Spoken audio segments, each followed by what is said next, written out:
Bien, alors de retour pour ce deuxième panel de la matinée. Alors un panel qui sera un peu plus court que les autres on a trois intervenants et on va parler de capital humain. Bah, c'est central, bien évidemment, parce qu'on peut parler de tout. C'est vrai que on parle souvent de digital, mais derrière le digital, bah, il y a des femmes, il y a des hommes, et pour faire fonctionner tout ça alors, non seulement faire fonctionner, mais aussi utiliser le digital comme des outils qui permettent d'upgrader les compétences. C'est de ça dont on va parler aujourd'hui, dans un contexte où de crise sanitaire, le confinement a jeté littéralement, et j'utilise ce mot, certaines entreprises qui n'étaient pas préparées à aller vers le télétravail, avec tout ce que ça impliquait, que ça soit d'un point de vue technique, d'un point de vue de sécurité, mais surtout également d'un point de vue humain, d'un point de vue de gestion des ressources humaines, en termes d'optimisation. On a parlé de productivité, de rentabilité, et de savoir comment les employés, les salariés, les collaborateurs pouvaient s'adapter à ce mode de travail et notamment en utilisant le digital. On aura des retours d'expérience, un retour d'expérience en la matière avec Setofer Agomi qui est directeur de Philippe Maurice Maroc. Setofer, vous êtes avec nous? Vous êtes connecté? Je vous vois pas. Non, donc vous allez bientôt arriver. On parlera de la formation dans le digital avec Madame Hasna Saadi qui est Digital Learning Consultant qui est avec moi sur le plateau. Bonjour. Utilisez votre micro, ça sera mieux. Alors, vous poussez vers le haut, vous l'allumez. Parlez de... Voilà, voilà. C'est bon, voilà. Allez-y. Merci d'être ici. Merci à vous. Merci on parlera avec vous aussi votre expérience en termes de formatrice et notamment dans le digital, l'utilisation du digital. Ça fait un moment que vous utilisez le digital comme outil de formation, notamment dans la formation professionnelle. C'est ce que nous avons aujourd'hui. Et puis également, vous avez quelques résultats et des faits intéressants à nous livrer suite à une étude, mais vous nous en parlerez dans quelques instants. Et on ira vers le volet psychologique. Je suis très content qu'on aborde ce volet parce que c'est souvent quelque chose qu'on élude. Et puis encore une fois, à toute chose, malheur est bon. C'est-à-dire que cette période, malgré ce qu'elle représente, a permis d'accélérer, de mettre le point sur des compartiments de réflexion qu'on n'avait peut-être pas auparavant ou qu'on mettait un peu de côté, et notamment la psychologie, la sociologie et l'impact que ça pouvait avoir sur les salariés. Et on parlera du droit à la déconnexion avec Rizlan Ziyed, qui est psychologue clinicienne et spécialisée en clinique, pathologie et clinique sociale. Voilà. Le droit à la déconnexion. Je pense que ça va intéresser tout le monde. Vous qui êtes tous sur vos téléphones, vos smartphones là en ce moment. C'est quelque chose que j'essaie de faire, mais j'y arrive pas. C'est offert que vous êtes avec nous, vous nous avez rejoints. Absolument, tout à fait. Je vous remercie. Bonjour, merci d'être avec nous aujourd'hui. Merci à vous. Alors, l'idée, c'est que vous, en tant que entreprise multinationale, que vous nous livriez un retour d'expérience en termes de nouveaux modes de management, de collaboration avec les meilleures pratiques, ce que vous avez pu rencontrer comme frein, comme contrainte et comment vous avez pu optimiser tout ça pour assurer la continuité de l'activité. C'est ce que toutes les entreprises ont dû faire pendant cette période et notamment avec l'adoption du télétravail, mais aussi peut-être d'autres modes de collaboration. Est-ce que vous pouvez nous dire comment ça s'est passé pour vous, tout simplement, pendant cette période-là? Est-ce que ça a été nouveau? Est-ce que c'était préparé? Ou est-ce que vous y avez été contraint? Écoutez, merci Faisal. Écoutez, je pense 2 éléments de réponse à votre question. Il est clair que c'est vrai que tous les efforts aujourd'hui de digitalisation et effectivement de pouvoir prendre un peu les devants d'un point de vue process, d'un point de vue résultat, d'un point de vue comment on fait les choses, a été initié bien avant. Et c'est vrai que la phase actuelle a fait qu'accélérer justement certaines choses qui étaient déjà bien amorcées en amont. Et effectivement, ça s'est reflété sur la manière avec laquelle on a travaillé à partir du 9 mars de cette année. Effectivement, on a généralisé le télétravail, donc pour tous les employés, pour tous les collègues, pour tous les collaborateurs, aussi bien les collaborateurs qui sont au niveau du bureau et les collaborateurs qui sont sur le terrain, donc même la force de vente. En 2017, effectivement, on avait entamé bien avant, en tout cas en 2017, on a posé les premiers jalons de nos stratégies digitales vis-à-vis de nos revendeurs, les gens avec lesquels effectivement nous collaborons. Et ça s'est beaucoup accéléré en effet en 2020 avec toutes les mesures qu'on a fait, qu'on a vues. Et je serais ravi de partager avec vous un business case, un cas concret effectivement que j'ai préparé justement pour l'occasion. Alors allez-y, parce que justement l'idée c'est qu'on commence par vous, qu'ensuite on puisse enchaîner dans la discussion et notamment je vous questionnerai également sur votre politique de formation parce que c'est là-dessus que vous allez intervenir, Anna. Alors, dites-nous, voilà, un use case, votre expérience pour qu'on puisse partager avec les gens qui nous regardent aujourd'hui. Bien sûr, mais j'espère que vous allez voir mon écran. C'est bon, fabuleux, on le voit. Fabuleux, fabuleux. Donc effectivement, comme j'ai dit, j'aimerais partager un peu avec vous effectivement toute l'aventure un peu digitale qu'on a vécue et qui rentre aujourd'hui dans le prisme de la transformation. Maintenant, effectivement, la transformation n'est pas uniquement par rapport à des process, mais c'est une transformation on vit, mais de manière générale et au mondial, début de la décennie. Aujourd'hui, effectivement, Philippe Maurice est en train de changer son business model, changer effectivement vers des produits aux alternatives, on va dire, moins nocives. Mais cela dit, cette transformation-là, effectivement, est venue, et c'est la contraction, si vous voulez, de différents aspects, une transformation en interne par rapport effectivement à nos ressources humaines, par rapport au processus de travail, une transformation en externe, donc les relations qu'on a et qu'on aura toujours avec les différents intervenants aujourd'hui sur l'écosystème, et finalement qui a induit aussi une transformation de produits.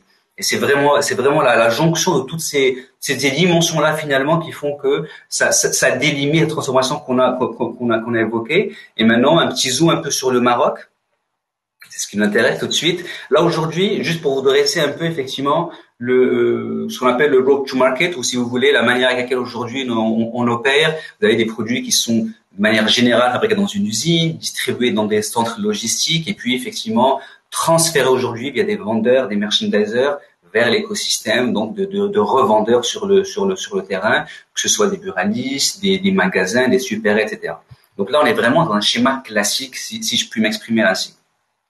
Toujours, effectivement, je pense que c'est aussi un pareil qui est assez intéressant. Si on prend aujourd'hui les modes de vos stratégies aujourd'hui de distribution, et revenons un peu en arrière, début des années 30, 40, on livrait effectivement à charrette. Aujourd'hui, en 2010, 2020, on est toujours, vous voyez que ce qui a réellement changé, c'est le nombre de chevaux. On est passé d'un cheval à 200, 300 chevaux, mais finalement, le mode demeure le même, où c'est une personne qui va se déplacer chez un revendeur, proposer des produits ou des services et venir par la suite les livrer si c'est pas déjà le cas.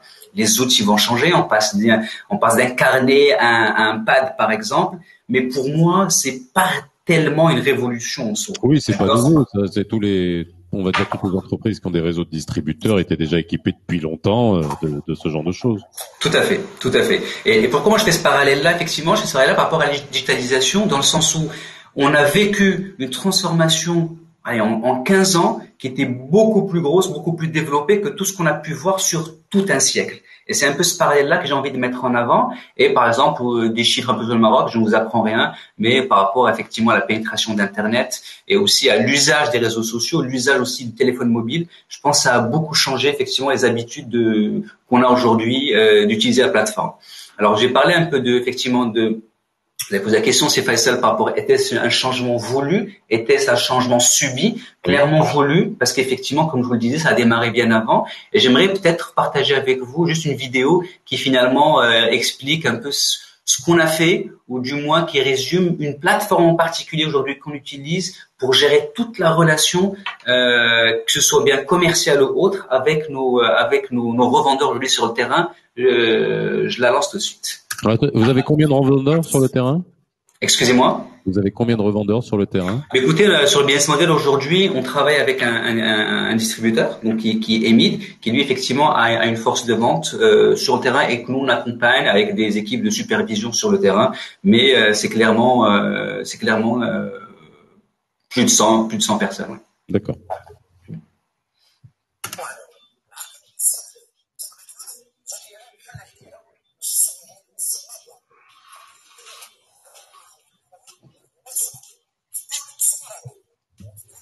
Bon, alors on n'entend pas le son, mais Ah, je pensais que vous étiez à le son. Alors, vous savez quoi? Je vais refaire ça pour être sûr que vous ayez le son si ça vous va. ouais, ça serait mieux, je pense.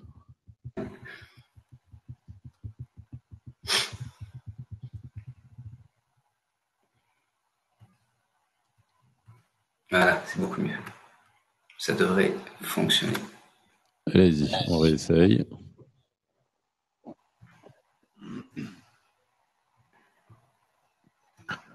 Alors là, on n'a plus l'image, on n'a plus le son. Est-ce le mieux? mieux est l'ennemi du bien.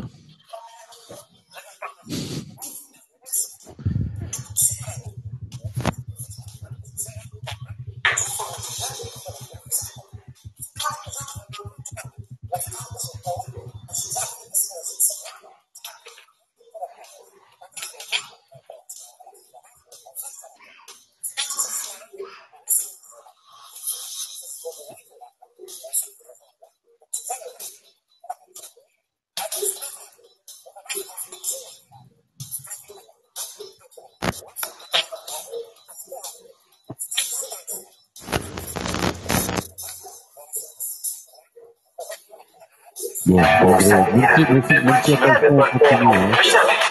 Voilà. En tout cas, c'était effectivement un résumé. Je ne sais pas si effectivement le son a marché ou pas, mais en tout cas, Non, ça n'a pas marché, mais on a bien compris que vous aviez une application pour les revendeurs, en tout cas les livreurs, avec toutes les offres commerciales, les nouveautés, l'actu, etc. C'est ça. Au fait, c'est une plateforme, pas tellement pour les livreurs ou les revendeurs, mais plutôt c'est pour les différents buralistes, les différents points de vente, avec lesquels aujourd'hui qui permettent de gérer tout leur planogramme, par exemple, qui leur permet de gérer toute leur visibilité, de répondre à des questionnaires, de leur faire de la formation. Donc c'est vraiment un moyen d'engagement qu'on avait démarré en 2017. D'accord? Donc effectivement, ça c'est une plateforme qui montre un peu de quoi il s'agit, où effectivement ça crée de l'engagement avec les revendeurs, de la communication au quotidien, aux différentes news, mais surtout gérer aujourd'hui la relation avec une cible très particulière. Et aujourd'hui, effectivement, comme on dit dans l'environnement des startups, faut démarrer petit, agrandir rapidement, et puis penser aussi grand dès le départ. Et aujourd'hui, on est passé effectivement d'un contenu qui était purement fonctionnel, sur des éléments de performance qui étaient assez standards, basiques, sur des process qui étaient gérés par l'humain finalement, beaucoup d'interactions physiques, et même pour inclure des gens dans ce programme-là, c'était vraiment de manière physique. Et aujourd'hui, on est passé à des contenus purement émotionnels, de performances beaucoup plus avancées, d'interaction purement digitale. Et aujourd'hui, on arrive à intégrer des gens dans ce système-là 100% digitalement, ce qu'on a pu accélérer durant le Covid. Dernier élément peut-être pour pas prendre aussi beaucoup de votre temps, et c'est pour résumer. Aujourd'hui, on s'est effectivement rendu compte que dans une interaction aujourd'hui, que ce soit avec la force de vente, mais en tout cas avec les différentes personnes, avec l'élément humain, le contenu est très très important, un contenu adapté. Aujourd'hui, il y a des sets d'outils qui sont fabuleux. Et aujourd'hui, on utilise des algorithmes prédictifs, on utilise l'intelligence artificielle qui permettent effectivement de beaucoup mieux appréhender ce qui va venir. On teste beaucoup de choses. On a beaucoup investi dans les ressources humaines, principalement en formation. Et puis, comme je disais au début, start small, scale fast and think big. Voilà. Ok, merci en tout cas d'avoir partagé avec nous ce use case, cette expérience et la manière avec laquelle vous touchez vos collaborateurs et votre réseau de distribution notamment. On reviendra là-dessus et on reviendra notamment sur la formation chez vous, puisque vous nous l'avez dit, cette plateforme aussi est un outil de formation continue. Alors, Anna, ça a dit, vous êtes Digital Learning Consultant, et c'est vrai que l'idée avec vous, c'est de parler de cette mutation de la formation. La formation, ça a toujours été un gros, je vais pas dire problème, mais un gros challenge. Alors, on parle bien du Maroc, encore une fois, parce que ce qui est intéressant, c'est de voir le cas marocain, avec la propension des entreprises déjà à prendre conscience de l'importance de la formation. Une fois que ça s'est fait, c'est de trouver les meilleurs canaux et les meilleurs moyens qui permettent le meilleur engagement, le meilleur retour, et puis surtout, j'imagine que vous avez des indicateurs d'efficacité de ces formations. Est-ce que vous avez vu évoluer ces moyens, alors avant la période que nous traversons, et là particulièrement pendant cette année, est-ce qu'il y a eu peut-être une accélération, peut-être une prise de conscience supplémentaire qu'il fallait utiliser le digital dans la formation professionnelle? Oui, allez-y. C'est bon. D'accord. Alors, d'abord, merci pour cette invitation et merci surtout particulièrement de placer la formation digitale dans le panel des ressources de capital humain plutôt que de le placer sur le panel des plateformes. Parce que il faut dire que on a tendance généralement à, quand on parle de la formation digitale, à toujours associer cette formation aux outils digitaux. Et on oublie généralement que l'objectif principal, c'est l'humain. Ce sont les compétences, c'est le développement des compétences de l'humain. En tous les cas, d'abord je me présente un tout petit peu plus.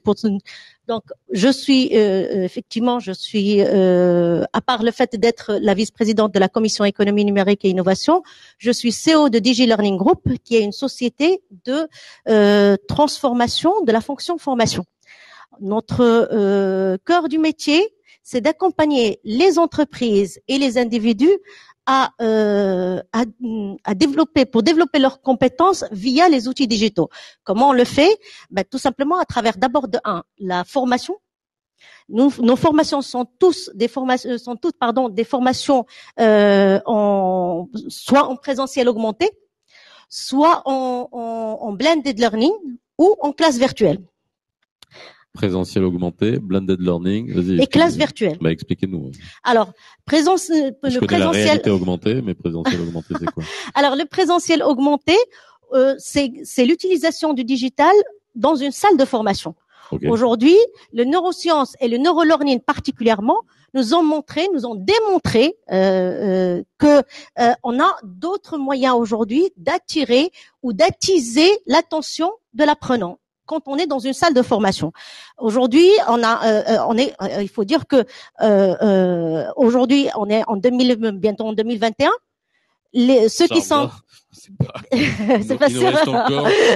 Bientôt en 2021. Il reste encore 2 semaines à tirer de cette année pourrie, mais à part ça. Vous imaginez en 2030, ça veut dire que 9 ans plus tard, on aura toute une génération qui est 100% millénaire, qui sont nés en 2000. Millionnaire? Millénaire. Millénaire, pardon. Oui, on aimerait bien qu'ils soient millénaires. Donc, alors, ce sont c'est une génération qui est née avec le digital. Elle est née avec les réseaux sociaux. Elle est née non seulement avec le PC, mais avec les PC, les smartphones, les tablettes, tous les outils digitaux dont on a, il faut dire que nous, on a quand même un certain âge, on a quand même eu des difficultés à se les approprier. Faut reconnaître. Non. Oh, si. Non. si. Non. En tout cas, moi je reconnais. Pas vous, oui, vous êtes vous l'éternel jeune. Donc, alors, alors, on fait ça c'est ce qu'on appelle le présentiel augmenté. Alors, on utilise le blended learning. Alors, le blended learning, la plupart des gens croient que c'est le mixage entre le présentiel et le distanciel. Donc, ce n'est pas tout à fait ça. Le blended learning, c'est le mixte entre différentes modalités. On peut avoir, par exemple, de la classe virtuelle avec du e-learning. On peut avoir différentes modalités. C'est ce qu'on appelle concocter. C'est comme un excellent cuisinier, vous savez, qui va prendre des ingrédients pour réussir un excellent plat. L'objectif, après tout, il faut toujours garder l'objectif. L'objectif, c'est d'accélérer l'apprentissage et surtout tabler sur le savoir-faire, les connaissances pratiques et le développement bien évidemment rapide des soft skills. Ce sont les compétences dont on a vraiment besoin et dans la période du coronavirus nous a démontré qu'on a un besoin énorme d'apprendre beaucoup de choses en très peu de temps. C'est vrai qu'il y avait auparavant l'étude qui disait que en 2030 pratiquement 87% des métiers de 2030 n'existent pas encore aujourd'hui, sauf que je pense qu'avec ce qui s'est passé en 2000, ça s'est vraiment accéléré. Ça s'est vraiment accéléré. D'ailleurs, on l'a remarqué au mois de mars, les entreprises se sont retrouvées devant des challenges énormes. Les DRA se sont retrouvés devant la problématique il faut former les gens pour utiliser le digital tout de suite. C'était pas pour hier, c'était pas pour demain, c'était tout de suite. Sans aucun plan de transformation digitale, sans avoir les outils, des fois sans avoir les budgets, faut le reconnaître aussi. Donc, on a fait comme on pouvait. Donc, il y a eu beaucoup d'entreprises. Et surtout, il faut tirer chapeau à tous les individus. Et moi, je tire chapeau à tous les individus qui n'avaient jamais utilisé une conférence à distance, qui n'avaient jamais utilisé les outils digitaux dans leur travail et qui se sont, pendant la période du confinement, et qui se sont adaptés. Des fois, en ayant la chance d'avoir une formation et des fois de l'auto-formation. Donc, alors, c'est le blended. Donc, je reviens un tout petit peu à ce qu'on disait. Donc, le blended learning. Et puis, alors, c'était le blended learning, le présentiel augmenté et la classe virtuelle. Alors, je pense que la classe virtuelle, c'est ce que tout le monde connaît. C'est la modalité d'apprentissage qui s'est répandue le plus pendant la période du confinement. Maintenant, et encore une fois, qui existait, même au niveau des universités comme les MOOC, etc. Ce sont des choses qui existent depuis longtemps. Oui, mais il faut quand même, moi j'attirerai votre attention sur quelque chose de très important. La différence, en fait, on a constaté effectivement une explosion de webinaires, une explosion d'événements effectivement à distance qui se sont faits. On a remplacé pendant la période du confinement particulièrement, on a remplacé la formation présentielle par des webinaires, des vidéos. Il y a eu sur différentes plateformes, il y a eu du e-learning, il y a eu pas mal d'activités qui se sont faites parce que on avait besoin. D'ailleurs, les webinaires ont eu un succès extraordinaire parce qu'on avait, quand on était tous chez nous, on avait ce besoin d'être de parler avec l'autre.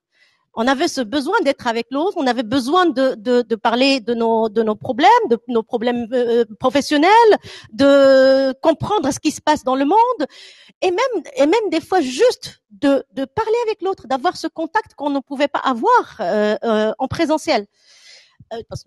Puisqu'on a été du jour au lendemain obligé d'être emprisonnés chez nous. Donc, alors, maintenant, la classe virtuelle, moi j'attirais votre attention par rapport à la classe virtuelle et j'insiste là-dessus parce que il y a une très grande différence entre la classe virtuelle et les webinaires et toutes les autres modalités. Quelle est la différence? La différence, c'est que une classe virtuelle, elle est basée sur une pédagogie d'apprentissage définie. Elle n'est pas juste de l'information, comme ce qui est le cas pour les webinaires.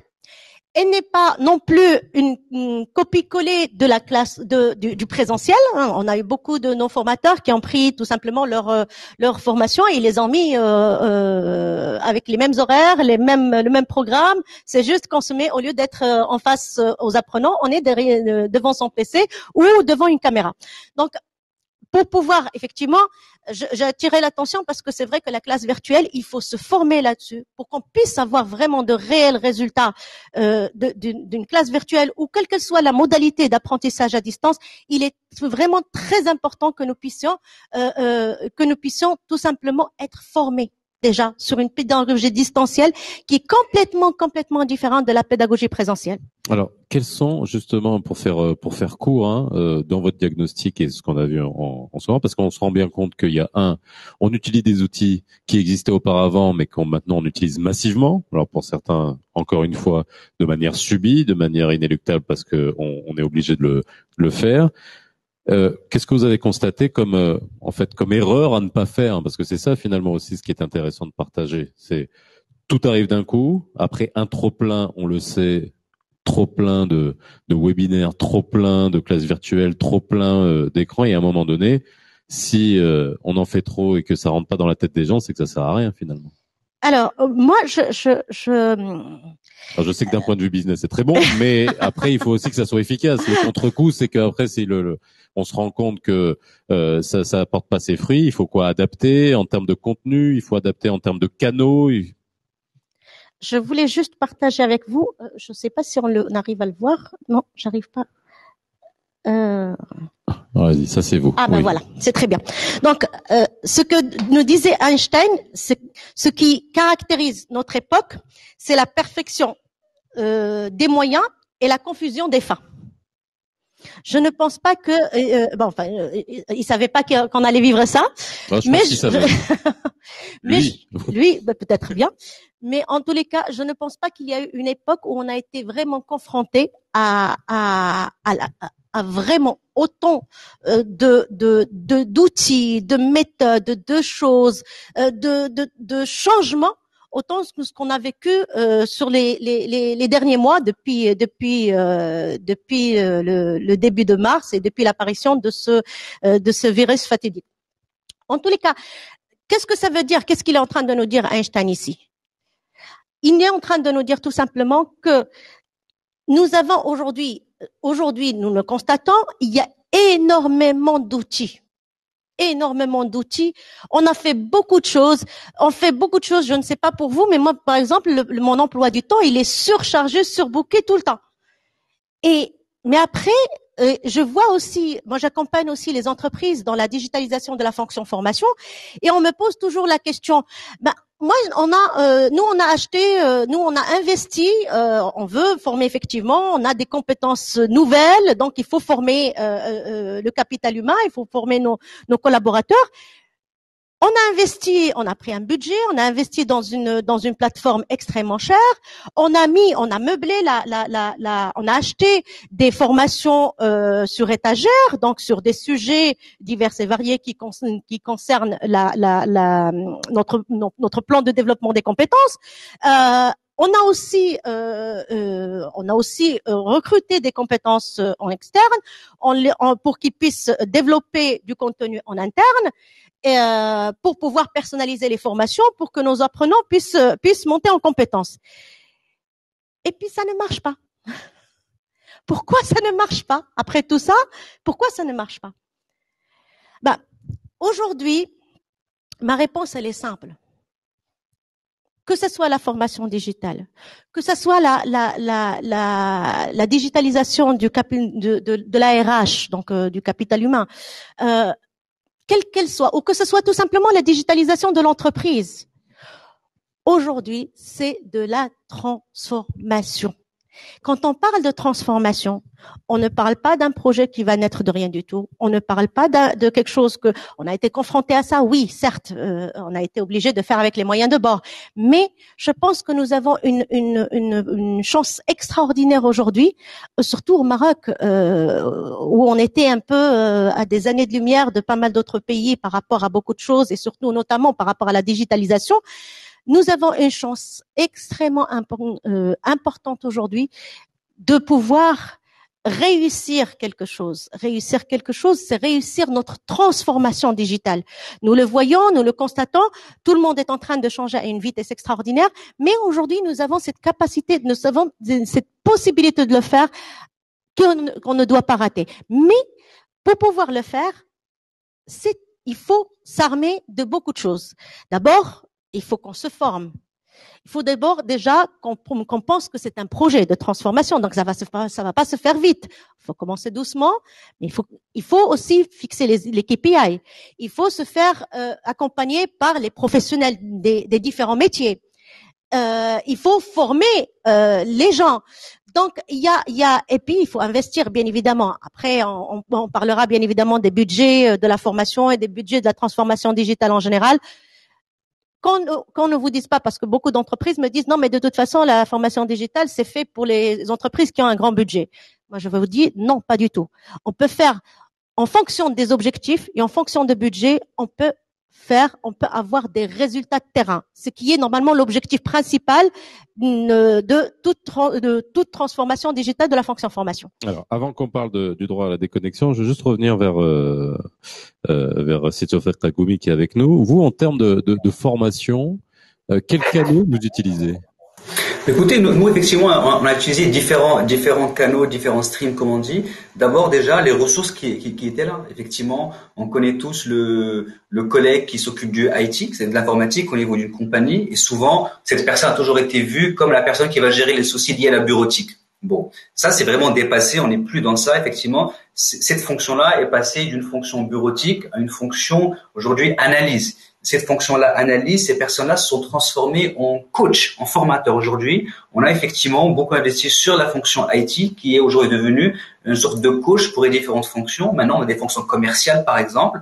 On commence même à avoir des équipes IT dédiées à ces fonctions-là. C'est des fonctions qui vont comprendre les problématiques métiers, mais aussi accompagner, peut-être même faire du one-to-one, du cas par cas si besoin. Donc là, déjà, développer des capacités du capacité métier à un coach formateur, je pense qu'effectivement, ça a apporté beaucoup de valeur ajoutée à l'organisation. Donc ça, c'est une chose.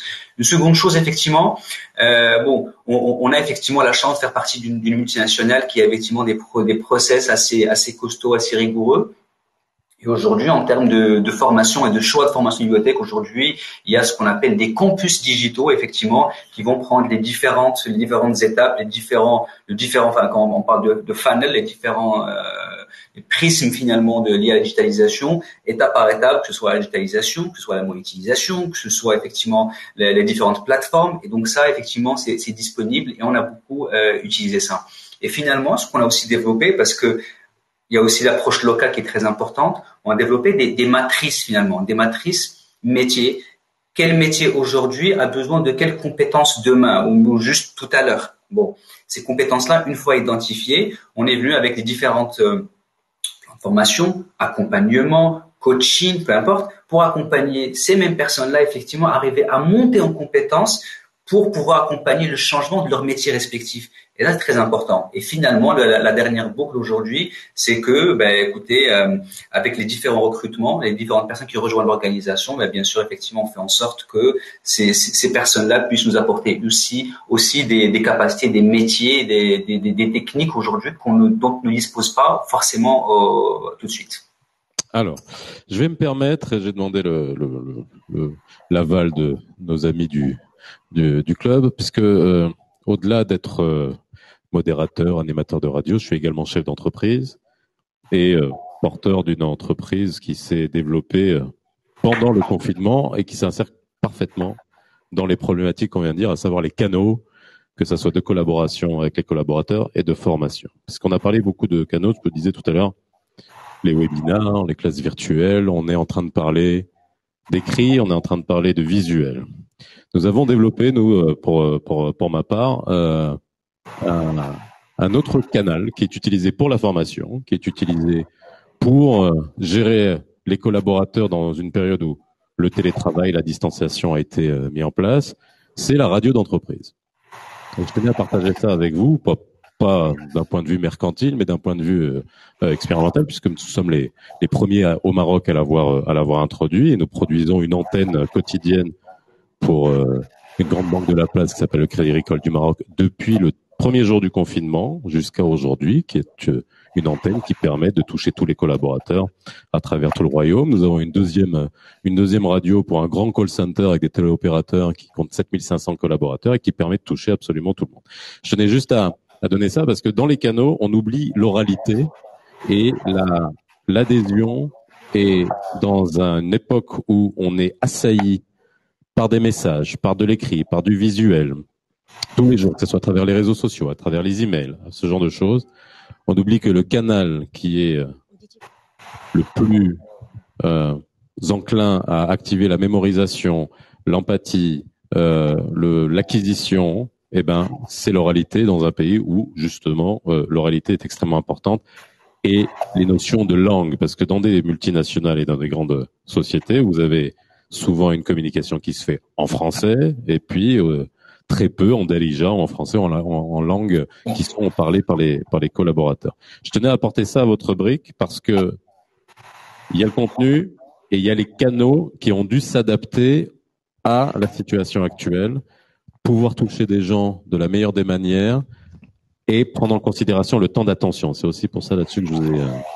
Et ça, le temps d'attention aussi, c'est ce qu'on essaie de faire lorsqu'on fait ce genre de conférences, de webinaires. Ça, c'est mon métier. J'en ai fait des centaines dans ma vie, et j'essaye à chaque fois de diminuer au maximum. Je me bats tout le temps, si ça est, pour essayer de diminuer les panels, parce que le temps d'attention, à un moment donné, aussi intelligent soit-on, et à un moment donné, vous aurez plus envie de nous écouter. Le neurolearning, normalement, on nous donne le temps d'attention des apprenants entre 8 et 13 minutes. Et voilà. C'est tout, c'est pas compliqué. Une fois qu'on a dit ça, le dogme est être pragmatique un peu pour essayer de faire passer des informations de manière peut-être plus homéopathique, plus fréquente, mais de manière beaucoup plus compacte. Et encore une fois, avec les millennials, justement, avec une nouvelle génération, ceux-là ne vous accorderont jamais 1 heure à vous écouter, même pour parler d'un sujet qui est extrêmement intéressant. Et justement, c'est pas ça. Justement, quel parallèle faites-vous aujourd'hui entre la radio d'entreprise et les podcasts, par exemple, qu'on voit de plus en plus se développer aujourd'hui? Alors, il y a sur ces aspects-là, c'est la manière avec laquelle on conçoit le contenu, la fréquence avec laquelle on la développe, et surtout la différenciation en termes de cible. Et c'est pour ça que les entreprises doivent bien connaître leurs employés et bien définir les objectifs en termes de communication et de formation. Après, il y a podcast et radio. Podcast, c'est une chose. La radio, c'est une chose. Nous sommes spécialistes des radios de flux. Bon, les podcasts aussi, parce qu'aujourd'hui, beaucoup de gens font des podcasts. Après, c'est la manière avec laquelle on construit le podcast, sa durée, ce qu'on met dedans. Mais nous, la radio de flux est un point important parce que c'est une radio qui est quasiment quotidienne, qu'on construit comme n'importe quelle radio, comme si je vous faisais une radio en externe. Et donc, il doit être sexy. J'insiste là-dessus. Sexy. Donc, sur une radio de flux d'entreprise, on met de la musique qui est adaptée à la cible des employés en entreprise. On met une programmation aussi qui augmente l'appétence. Parce que, encore une fois, si on fait une radio qui est seulement une radio patron avec de la communication top-down, ça va fonctionner 2 semaines parce qu'il y a l'effet innovation. Mais après, les gens vont vous dire, et ça sera en lien avec la déconnexion, parce qu'après, les gens vont vous dire, mais moi, j'ai pas envie de faire rentrer l'entreprise chez moi, sur mon téléphone, même à travers la radio. Donc, c'est pour ça que toute la réflexion aujourd'hui dans la manière de designer, de construire le message est extrêmement important. On a quasiment 50% de communication intrinsèque à l'entreprise et 50% d'externes qui ont trait au bien-être des collaborateurs, avec des choses qui sortent un peu de l'ordinaire, donner la parole aux enfants des collaborateurs. Bon, bref, on peut faire énormément de choses. Et c'est pour ça que, après, en fonction du type d'entreprise, c'est extrêmement différent. D'une radio à une autre, c'est absolument pas la même et pas les mêmes objectifs. Mais on est là dans la communication, pas dans la formation. Alors, c'est pour ça que je disais ça. On parlait de collaboration et de télétravail, mais dans la formation, ces outils-là sont extrêmement utilisés. Les podcasts de formation, parce que ça permet de faire un storytelling. Vous avez un suivi et vous commencez une formation en début d'année, ou alors par 6 mois, par 3 mois. Après, les cycles sont à définir. Et puis, au contraire, vous avez des petits modules de 10 minutes sur lesquels vous pouvez revenir. Puis ça, encore une fois, c'est pas nouveau. On n'invente rien. C'est juste que on met des tuyaux et on met un contenu dedans avec une fréquence qui permet aux collaborateurs de revenir sur des choses extrêmement faciles à assimiler. Et c'est là où, dans la formation, il y a à boire et à manger en termes de... Ouais. En tout cas, une chose est sûre, c'est que je vous contacterai après. Avec grand tout de plaisir. Suite après, de toute façon. Voilà. Ah, mais quand vous voulez. Non, mais voilà. Non, mais je voulais vraiment apporter cette brique-là parce qu'on n'en parle pas et c'est normal et je suis très, très heureux de pouvoir présenter ça parce que c'est une innovation et encore une fois, c'est quasiment en mode start-up qu'on a lancé ça pendant le confinement et on a réussi à avoir 4 clients pendant le confinement. Donc c'est aussi pour vous dire que tout est possible pendant cette période-là. Alors, on va passer au droit à la déconnexion parce que ça c'est un point aussi qui est important. On y reviendra parce que ça, je vous laisserai finir aussi sur la formation. Rizlen Zied, vous êtes avec nous? Vous nous entendez? Je vous entends. Est-ce qu'on peut augmenter son son? Rizlen, est-ce que vous pouvez parler juste pour voir si on vous entend bien? 1, 2, 1, 2, 1, 2. Oula, on vous entend loin. Je vais augmenter le micro, est-ce que c'est mieux comme ça? Alors j'ai l'impression que c'est le micro de votre ordinateur et pas celui de votre casque qu'on prend. Il est bien branché votre casque? Attendez, je vérifie. A priori, ça devrait être bon. Vous m'entendez pas mieux? Peut-être essayer de rapprocher le micro, peut-être. Alors rapprochez le micro de votre bouche, oui. Essayez. Ouais, non, mais il peut pas. Non, il peut pas. Il va le casser. Sinon déconnecté. Non, le casque. J'essaye sans casque. Voilà. Essayez sans casque pour qu'on voit. Voilà, il n'y a plus rien.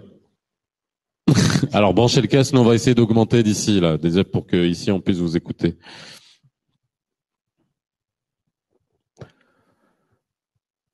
Allez-y, dites-moi un mot. Rien du tout. Bon. Attendez. Il faut paramétrer le volume.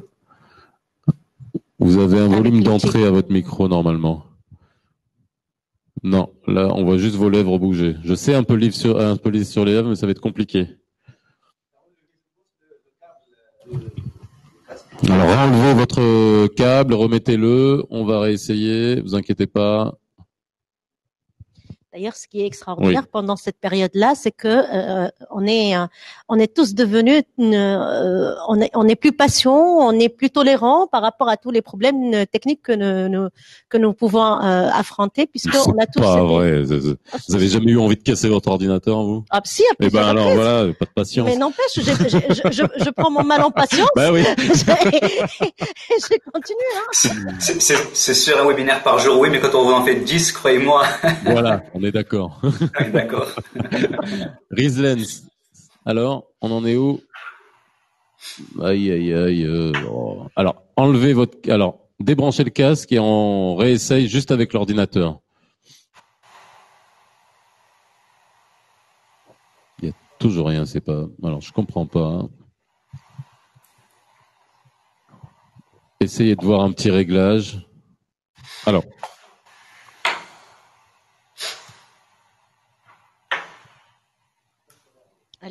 Allez-y. Allez-y, Rizlen. Non, bon, elle va réessayer. Alors, vous savez quoi? Déconnectez-vous, reconnectez-vous. Voilà, hein, peut-être qu'il y a eu un petit bug, mais on veut vraiment votre avis sur la question. Je pense que c'est vous qui êtes attendu sur le droit à la déconnexion. Hein, donc, nous faussez pas compagnie. Alors, Anna, comme ça nous permet de continuer. Alors, lorsqu'on parle de capital humain, c'est aussi former ces gens-là, mais il faut former les formateurs. Les gens que vous utilisez pour transmettre de l'info, est-ce que eux-mêmes sont prêts à affronter ça? Alors, la plupart des entreprises ont commencé à prendre connaissance ou à prendre conscience, de l'importance effectivement de former les formateurs. Aujourd'hui, nous avons ce qu'on appelle nous avons la formation des formateurs innovants. Parce qu'effectivement, on va le voir tout à l'heure, il y a effectivement le métier du formateur, il a vraiment changé par rapport au métier traditionnel, et donc il faut effectivement former les formateurs. Et j'invite toutes les entreprises et tous les centres de formation à former effectivement sur les nouvelles, pas uniquement sur les outils, mais c'est surtout sur les nouvelles pédagogies et les nouvelles approches de la formation à distance. L'apprenant à distance, comme on vient de le compter, effectivement, il n'a pas le même profil qu'un apprenant en présentiel. Donc, ni la même patience, d'ailleurs, d'attendre, ni le même degré de concentration. Et puis après, il faut aussi comprendre que nous sommes aussi, je reviens toujours, nous voulons aujourd'hui des résultats tout de suite, en très peu de temps. Donc, il faut aller travailler sur la pédagogie et surtout la pédagogie distancielle, qui est une compétence que nous formons des formateurs innovants. D'ailleurs, en mois de janvier, je vais démarrer moi-même une formation de formateurs d'un très grand groupe au Maroc, et on va effectivement, ça c'est pour former tous les formateurs de ce groupe-là sur différents pays, effectivement, pour qu'ils puissent devenir un formateur innovant. Mais maintenant, il suffit pas de former les formateurs pour que nous puissions avoir des résultats en formation digitale. Parce que, encore une fois, il n'y a pas que le métier du formateur qui a changé.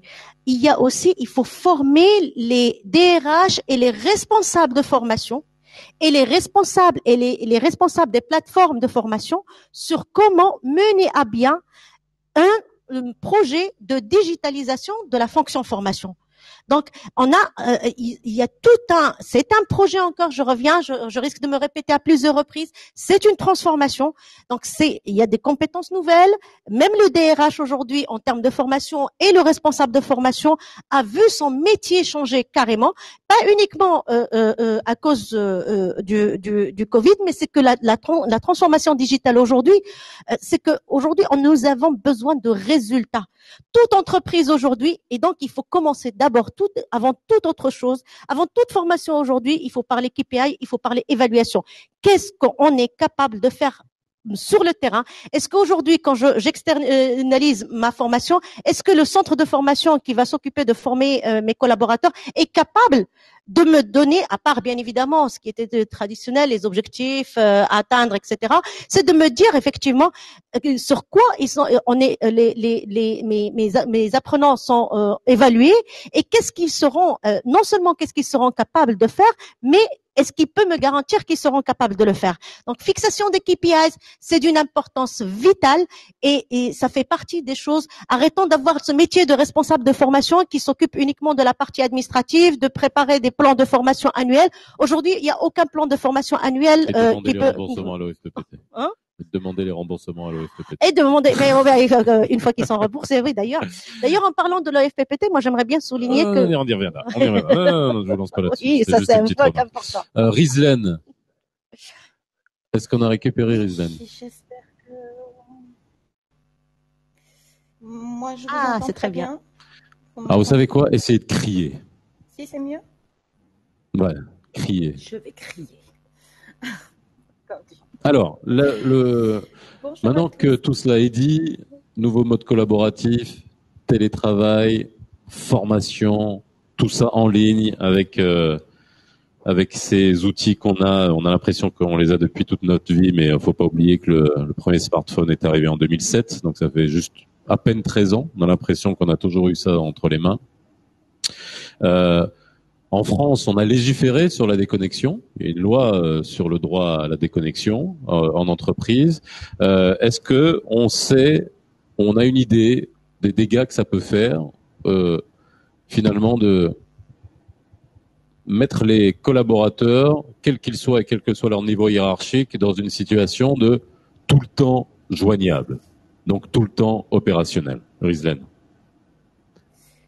Oui, là, le passage au télétravail a été d'autant plus compliqué pour nous parce qu'on est une culture, de par notre culture, on va être une société qui va vivre dehors. On va manger dehors, on va voir dehors, on va être dans l'interaction sociale. Et là, on a été privé de ça. Et on remarque une sorte de repli sur soi. Les gens vont travailler de chez eux, ils vont pas avoir forcément envie, d'autant plus quand on est confortablement au chaud, de s'habiller pour sortir, pour aller faire du sport, pour aller vers les interactions sociales.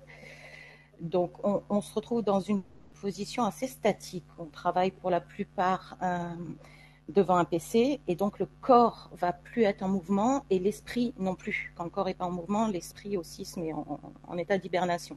Donc là, on se retrouve à emmagasiner toutes les ressentis négatifs, du stress, et les angoisses sont bloquées à l'intérieur. On n'a pas l'occasion de les verbaliser et donc elles restent sous forme brute, pas digérées, et c'est là qu'il y a vraiment des dégâts sur la santé. Se déconnecter, ça permet de gagner en confort de vie, mais aussi de limiter l'impact sur la santé. Ça permet d'éviter les burn-out, déjà, sachant qu'il faut bien 6 mois pour récupérer d'un burn-out, récupérer ses capacités intellectuelles. Et quand on accumule comme ça autant de stress digital. sans pouvoir... D'accord, ça marche pas. Moi, je vous entends. Je vous entends bien aussi. Ah, on est deux alors. Allez-y, continuez. Il y a des petits, ça coupe de temps en temps, mais allez-y, je vous laisse continuer. D'accord. Je disais que le fait de ne pas pouvoir se déconnecter, ça fait que les défenses psychiques vont plus être opérationnelles. Les défenses psychiques, ça peut être quelque chose du déni. Ça peut être la projection, c'est-à-dire c'est pas moi qui suis le méchant, c'est l'autre en face. On va être dans le déni, on va projeter. Donc là, quand les défenses psychiques s'effondrent, parce qu'on peut pas se déconnecter, on emmagasine les choses et il y a un processus qu'on appelle la psychosomatisation où là, le corps va porter le symptôme. C'est le corps qui va se mettre à parler. Donc ça peut être des migraines qui viennent dire ça me prend la tête. Ça peut être des douleurs dorsales, donc tout ce qui est lumbago, lourdeur sur les épaules, tout ça, ça vient de dire j'en ai plein le dos. Ça peut être aussi des problèmes digestifs, des diarrhées, je vous laisse faire la traduction. Merci. Et la surcharge mentale. la surcharge On va bientôt mentale a super. des conséquences psychologiques. On va avoir des pensées obsessionnelles. Ça, c'est vraiment gênant parce que les pensées vont être parasitées et on va plus réussir à se concentrer. On a aussi des troubles du sommeil. Ça va être de l'insomnie ou des cauchemars et même des troubles de l'érection si c'est un symptôme qui vous parle plus. C'est dire à quel point le capital psychologique est important à préserver. Mais c'est quelque chose qui n'est pas forcément évident à mettre en place de par la culture. Déjà, on a des difficultés à faire confiance au Maroc quand on ne voit pas la personne travailler. L'entreprise peut aussi faire partie du problème sans s'en rendre compte. L'entreprise va pousser au multitâche, ce qui est légitime dans le sens où elle va chercher la rentabilité. Mais ça peut être aussi mis en place de manière très anxiogène. Ça va être le superviseur qui va solliciter beaucoup ses employés, c'est ce que vous disiez tout à l'heure, où il va y avoir plus d'emails, plus de messages, plus d'appels. Et là, c'est ce qu'on retrouve un peu en thérapie de couple, où ça va être c'est ce qu'on appelle la tornade et la tortue. Où là, il va y avoir le superviseur en mode tornade qui va solliciter, qui va augmenter la charge mentale de son employé, qui lui va se recroqueviller en mode tortue parce que l'intrusion sera trop violente. C'est pour ça que les renforcements positifs, surtout dans le cadre d'un télétravail, sont importants parce que ça permet d'instaurer un sentiment de confiance, mais surtout de sécurité. Et là, si c'est pas mis en place, le mal-être au travail est vraiment conséquent. Et il y a un sentiment d'illégitimité qui peut s'installer.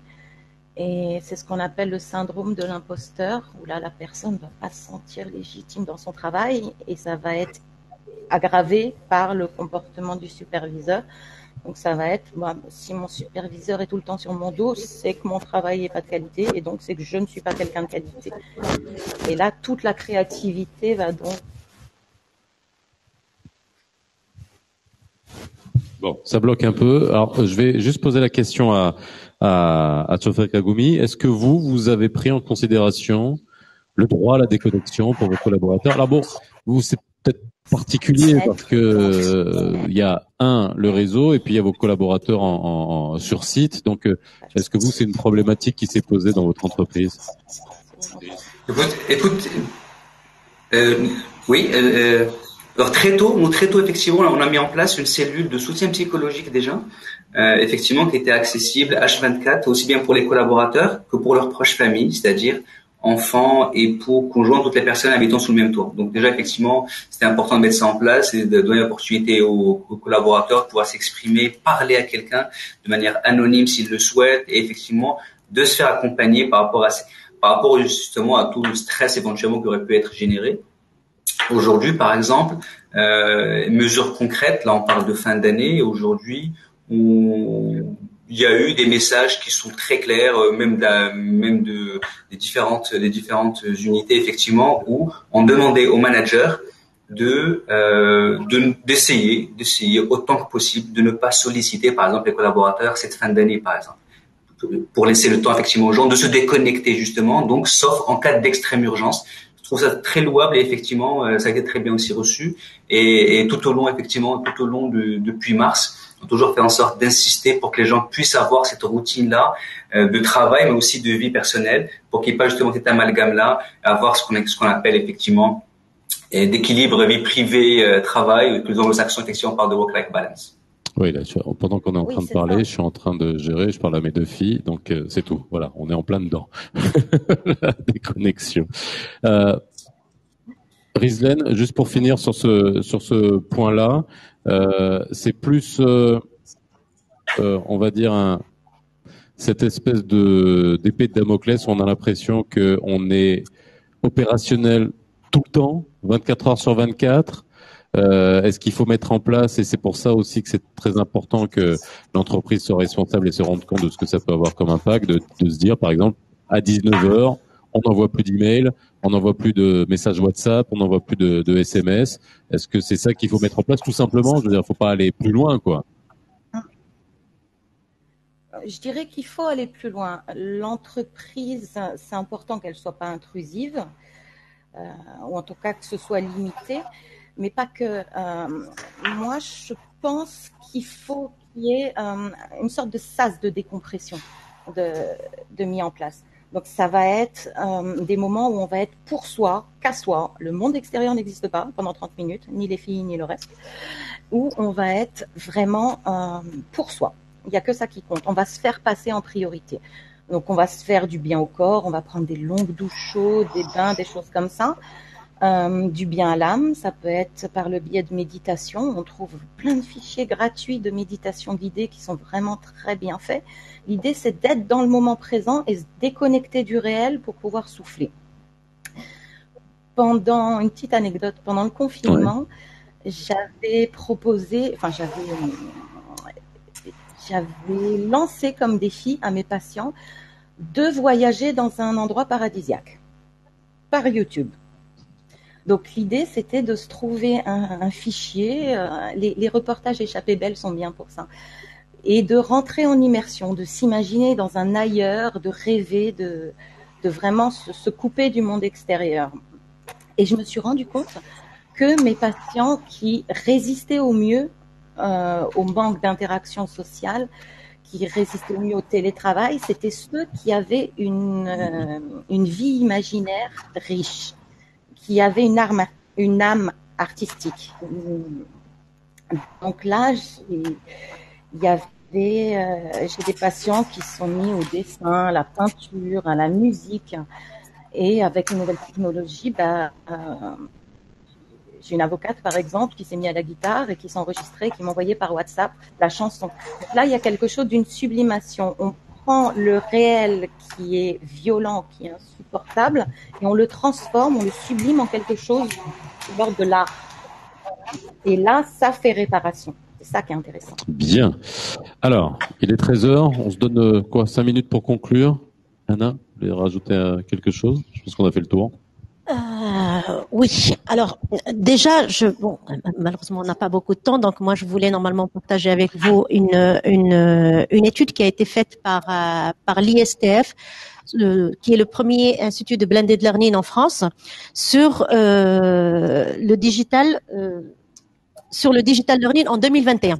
C'est une enquête qui a été faite auprès de plusieurs grandes structures, grandes et petites structures en France. Malheureusement, au Maroc, on n'a pas ce genre d'enquête, donc on va quand même se baser sur ça pour pouvoir avoir une idée de ce qui nous attend pour 2021. Comme je n'ai pas le temps, j'avais prévu de le présenter, mais comme nous n'avons pas le temps, je vous invite à aller sur Google et aller sur le site de l'ISTF. L'ISTF, c'est quoi? Institut c'est Transformation de la formation? Non, oui, alors sincèrement, je me rappelle plus. Donc, ça s'appelle l'ISTF et c'est le premier institut de blended learning en France. Moi, j'ai fait une partie de ma formation en tant que digital learning manager chez eux. Ils ont des parcours super intéressants, mais ils font aussi une enquête annuelle. Ça fait 7 ans qu'ils le font et ça nous donne effectivement les tendances du marché digital learning, pas uniquement e-learning. Donc, je vous invite à aller le voir. Et puis, moi, pour finir, il y a un point qui est important à souligner, c'est que très bien, c'est une situation inédite. Nous avons vécu une année extraordinaire. Nous avons poussé nos capacités maintenant pour pouvoir nous adapter à une situation extraordinaire. Et nos collaborateurs, quand on est dans l'entreprise, que nous soyons chefs d'entreprise, que nous soyons DRH, que nous soyons responsables de formation, on a fait comme on peut. Je pense que maintenant, il est temps de passer à autre chose parce que pendant cette période, il n'y avait pas que du mauvais. on a eu des choses extraordinaires. Au Maroc, en tout cas, les Marocains ont réussi à faire des drones pour le dépistage des maladies, des systèmes respiratoires digitaux, plateformes collaboratives pour faciliter la médecine à distance, plateformes de visioconférence, plateformes de formation. Nos compétences marocaines sont capables de créer des solutions les plus innovantes. Nous l'avons prouvé plus que jamais pendant cette période de Covid-19. Pouvez-vous, et ça, ces compétences-là, on le voit aujourd'hui avec les startups, d'ailleurs la preuve, donc on a pu avoir et puis il faut pas oublier que le Maroc a un potentiel de compétences IT extrêmement élevé. Donc, profitons de cette période-là pour pouvoir effectivement aller à l'avant avec ces compétences-là pour pouvoir effectivement créer de la formation digitale adaptable, faite spécialement par des Marocains et adaptable au contexte marocain, pas uniquement du copier-coller ou même si nous avons des partenaires étrangers qu'on respecte et qui ont un savoir et qui ont quand même une expérience, n'oubliez pas, nous avons la capacité, c'est en travaillant avec eux, on peut travailler avec eux, mais n'oublions surtout pas les capacités et ces talents extraordinaires que nous avons aujourd'hui au Maroc et qui peuvent nous permettre effectivement de créer un monde de formation adapté au profil de l'apprenant marocain. Et alors, vous imaginez, on a fait ça ils ont fait ça. Regardez nos jeunes, qu'est-ce qu'ils sont arrivés à faire. Imaginez qu'est-ce qu'ils pouvaient faire s'ils étaient bien encadrés et bien formés. Voilà. Merci beaucoup. Et il faut apprendre à aimer nos talents. Mais ça, c'est une autre histoire. Merci en tout cas, Rizlen. Merci, Tchofer, d'avoir été avec nous aujourd'hui pour ce panel sur le capital humain. Il est 13h06, on fait donc la pause, le déjeuner, et puis ça reprendra tout à l'heure pour un autre panel. Mais c'est pas moi qui l'anime, donc moi j'ai été ravi d'être avec vous hier et aujourd'hui. Merci encore une fois, à très bientôt, et puis reconnectez-vous tout à l'heure. Le prochain panel c'est à 14h30. Merci. Merci à vous, bon appétit.